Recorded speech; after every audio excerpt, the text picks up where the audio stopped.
Tsunami. Take tsunamis, for example. Movies usually show them as one gigantic wave standing over a city like a wall. But in real life, a tsunami can look more like the entire ocean suddenly rising and rushing inland. And it's not necessarily just one wave. A tsunami is a series of waves, and the first one might not even be the largest.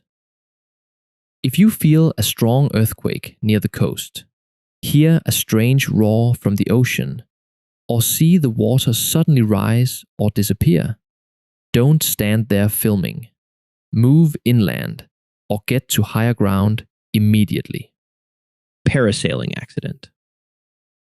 Parasailing looks incredibly chill when everything is working properly. You're just floating over the ocean while a boat pulls you around.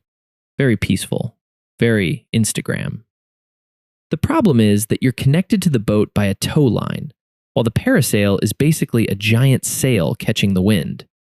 If that line fails, the wind can carry the person sideways instead of gently lowering them into the water.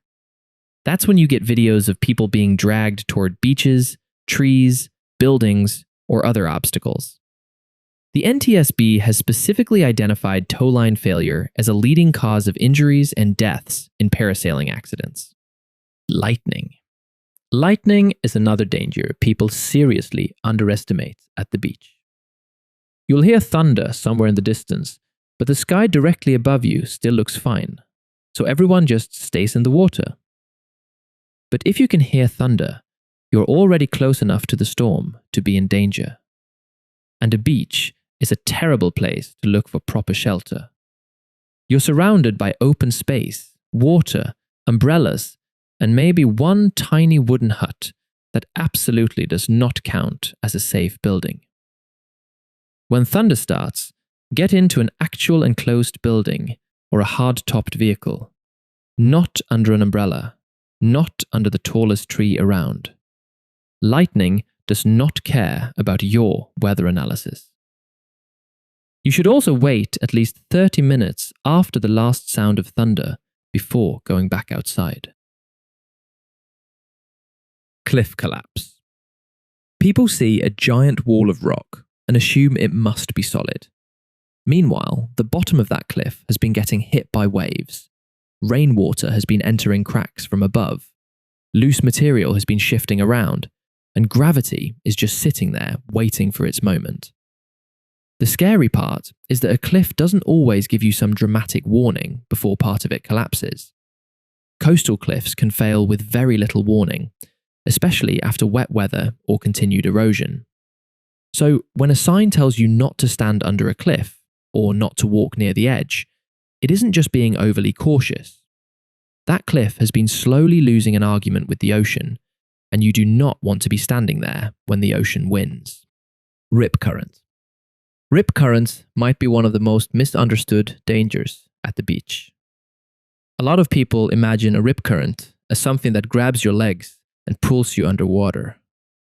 Usually, it's actually a narrow current of water flowing away from the shore. The danger is that it can carry you farther out very quickly. Then people panic and try to swim directly against it. But that's basically like trying to sprint the wrong way on a treadmill that doesn't get tired. You do. The treadmill does not. And if you see someone else struggling, don't automatically jump in unless you're trained. Get a lifeguard or throw them something that floats, because otherwise the rescue can quickly become a two-person emergency. Sneaker wave. Sneaker waves are another reason you should never completely trust a calm-looking ocean. You can stand there watching small waves roll in for a while. Everything looks predictable. Then one much larger wave suddenly runs way farther up the beach than all the others. That wave can knock people down, pull them toward the water, and even move heavy pieces of driftwood. And because the earlier waves were smaller, people are usually standing closer to the ocean with their backs turned. The wet line in the sand is not a force field. The ocean is allowed to go past it. Something that looks completely impossible to move can become a rolling battering ram once a wave lifts it. Pier Collapse. Piers feel safe because they're built by humans. They have railings, lights, benches, and probably somewhere selling one basket of fries for the price of a full meal. But they're still standing directly in the ocean. Waves keep hitting the supports, salt water wears down materials, storms damage the structure, and floating debris can smash into it. In December 2024, part of the Santa Cruz wharf collapsed during powerful surf conditions. 3 workers fell into the ocean. 2 were rescued, and the third managed to get out without assistance. So if a pier is closed because of high surf, please don't sneak onto it for a cool video. Officials have already looked at the situation and decided, yeah, this thing might lose a fight with the ocean today. Flying beach umbrella. Flying beach umbrellas might be the most cartoon-looking accident on this list. That is, the umbrella giving you one final warning before it becomes an aircraft. A beach umbrella has a huge surface that catches the wind. If it isn't properly anchored, a strong gust can pull it out of the sand.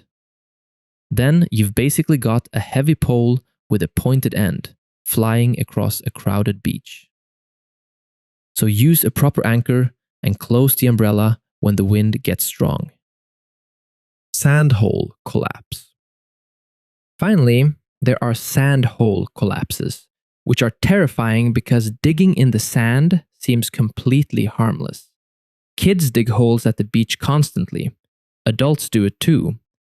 Someone always decides they're going to dig the deepest hole ever made, like they've just been hired by a mining company. But sand can only hold a steep wall temporarily.